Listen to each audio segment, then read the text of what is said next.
Here's the big challenge of life. You can have more than you've got because you can become more than you are. That's the challenge. And of course the other side of the coin reads, unless you change how you are, you'll always have what you got.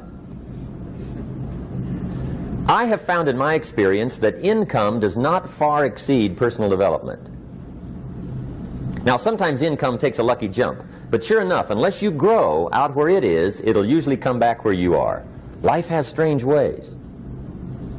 If somebody hands you $1 million, best you become a millionaire quickly, so you get to keep the money. Otherwise, sure enough, it'll disappear. Somebody once said, if you took all the money in the world, divided it up equally among everybody, it would soon all be back in the same pockets. Incredible. Success is something you attract, not something you pursue. Success is looking for a good place to stay. So instead of going after it, you work on yourself. Personal development. See, the major question to ask on the job is not what are you getting? The major question to ask on the job is what are you becoming? See, the big question is not what am I getting paid here? The big question is what am I becoming here? Because true happiness is not contained in what you get. Happiness is contained in what you become. So that's our major subject for tonight, personal development. Of all the assignments Mr. Schoaf gave me at age 25, this was probably the most difficult. In fact, I'm still working on this one. I think it's an unending challenge to see what you can become. The next subject is called basic laws. And it's good to study the basics. And I call these basics primarily because they come from the Bible. Now, I'm not a theologian or a minister, and that'll be apparent. But Mr. Schoaf taught me that the Bible was a good textbook for ideas and stories and success equations, how to live the better life. I found out that was true. He also taught me that the Bible is as practical as it is spiritual, and I found out that's true. If you look at your bank account and your income and you're not happy, there are several places in the Bible to check to see what the heck's wrong so you can make the changes.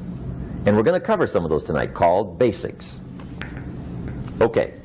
The next subject is my favorite, setting goals. Mr. Schoaf taught me how to set goals. What a favor that was. One morning at breakfast, shortly after I met him, he said, Jim, let me see your current list of goals and let's go over them and talk about them. He said, maybe that's the best way I can help you get a better direction started. And I said, I don't have a list. He said, well, is it out in the car or home somewhere? I said, no, sir. I don't have a list anywhere. He said, well, young man, that's where we got to start. He said, I can tell you right now, if you don't have a list of your goals with you, he said, I can guess your bank balance within a few $100s. Which he did. And that got my attention. I said, you mean my bank balance would change if I had a list of goals? He said, drastically. That day I became a willing student how to set goals. And sure enough, learning how to set goals changed my life. And I often wondered why no one had ever taught me how to set goals up until age 25. I went to high school, but if they offered it, I missed it. I went to college for a year, never heard it. I worked for Sears. Really. And to my knowledge, Sears never taught it. Right? How to set goals. So here I am, age 25, married, my family's starting, I've been to college, I'm working, and I still don't know how to set goals. But fortunately, when I was 25, I met the man who taught me how, and it revolutionized my whole life. Economically, socially, personally, it's incredible. So I want to share with you tonight what Mr. Schoaf shared with me, how to set goals. It can be a life changer. Okay. The next subject is the negative part of the seminar. Life is part negative, so we got to talk about the negative. And this subject is called diseases of attitude. Diseases of attitude. There's a lot of things that can wreck your chances to do well. We live in a rather dangerous world, so you got to be not only wise, you got to be careful. Now, attitude diseases are just as bad as physical diseases, right? High blood pressure, heart trouble. I mean, a lot of things will ace your chances to do well. So you've got to be careful. And attitude diseases are deadly. I mean, they'll destroy all the good things you start. Okay? So we'll go through those attitude diseases, how to spot them, how to look for them, what they are, and the cure. And I'm a pro on these because I've had them all, so I can give you excellent advice on these. Now, the last subject we're going to consider tonight is called the day that turns your life around. The day that turns your life around. And under this subject, we're going to talk about the emotions that can change your life. Human beings are emotional creatures, and emotions are powerful for life change. Now, of course, emotions are so powerful they can go either way on you. Emotions can either build or destroy. So you really have to employ emotions properly. We call civilization the intelligent management of human emotions. If you can intelligently apply your emotions in the right direction, no telling what can happen. Could turn your life around one day would be sufficient. So we'll talk about those. Okay. Now that's a lot to cover in one evening, but we'll keep at it here and see if we can't get it all done.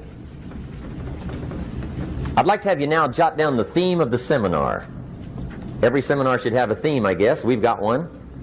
It's on some of our literature if you happen to notice it, but if you didn't, for your notes, here it is. The theme of the seminar goes like this: the major key to your better future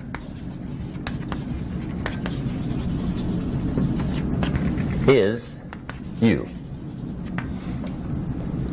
That's the theme of our seminar tonight. The major key to your better future is you. And I'd like to have you underline two words just to give it some added punch. Underline the word major and the word you, so that it reads, the major key to your better future is you. Now, my first suggestion is transfer this to a card or something where you can put it up, where you can see it every day. Preferably put it up where you can see it at the beginning of the day, before you go off to put the day together. This is a good phrase just to glance at, to keep in mind as you're putting the day together. It's called the silent seminar. If you'll just let this talk to you during the day, I found it to be tremendously helpful. The major key to your better future is you. For a big share of my life now, I didn't have this one quite figured out, among a lot of things I didn't have quite figured out. Many things used to puzzle me back in those early days. I used to wonder why two people could work for the same company, one make twice as much money. Now see, that used to puzzle me. And maybe they were the same age, graduated from the same school, live in the same community, work for the same company, with the same products and the same services. They've got the same traffic, the same problems, and one makes $1,000 a month, the other one makes $2,000 a month. Now that was my puzzling question. Why would this long list be the same and the money twice as much? I asked, what's the difference between $1,000 a month and $2,000 a month? And I don't mean $1,000 a month, right? I could figure that out. But what makes the difference? Why would one person do twice as well, 3 times as well? Speaking economically. Now I know there's more than one way to do well. I understand that. But in this little narrow area called compensation, what's the difference? Well, back then, with my faulty thinking, I'm trying to reason it out. I thought, well, maybe time makes some of the difference, right? Some people do better because they have more time. I used to say, Harold ought to be able to do well. He's got a lot of time. If I had all of Harold's time, I could do well. Now, that's got to be dumb, right? Number one, you can't get somebody else's time. A guy says to me one time, he says, you know, if I had some extra time, I could make some extra money. I said, then forget it. There isn't any extra time. Hey, when the clock strikes 12 midnight, that about wraps it up, right? I mean, you can look around the gongs there for a little more, but it's over. You say to the guy, what are you doing? He says, I'm looking for extra time. See, they'll come and take you away, right? There isn't any more time. Now, if you can't get more time, which you can't, what could you get more of that would make a difference in economic results? And here's the key word. Make it a part of your notes. We're going to consider it tonight. The word is value. And I have a little phrase for your notes. Value makes the difference in results. Value makes the difference. You can't get more time, but you can create more value. Now here's the first lesson of economics. Everybody should learn it from the time they're old enough to understand what a dollar means. How to earn one, how to get one, how to keep one, what to do with it.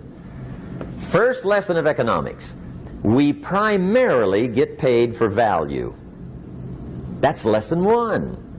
Bringing value to the marketplace, that's how you get paid. You don't get paid for the time. I know it takes time to bring value to the marketplace, but you get paid for the value, not the time. Now, since that's true, here's one of the key questions of the evening. Is it possible to become twice as valuable at the marketplace and make twice as much money in the same time? Could you become 3 times as valuable? Make 3 times as much money in the same time? Is that possible? The answer is yes, if. And it's always if, right?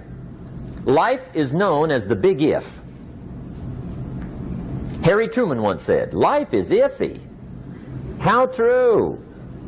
And here's the big if, we're going to consider it tonight. It's possible to do much better at the marketplace if you go to work primarily on yourself. And that's the theme of our seminar tonight.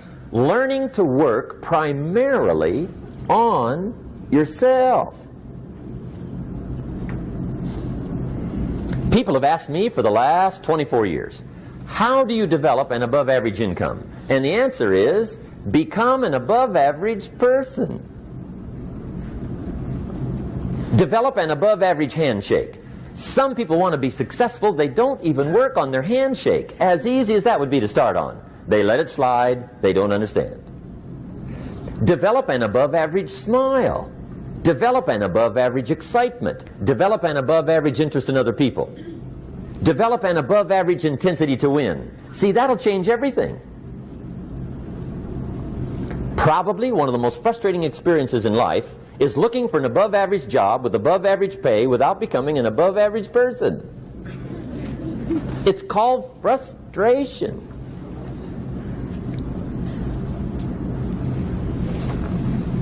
And Mr. Schoaf gave me probably the greatest clue he gave me when I first met him. He said, Jim, if you want to be wealthy and happy the rest of your life, just learn this lesson well. He said, learn to work harder on yourself than you do on your job.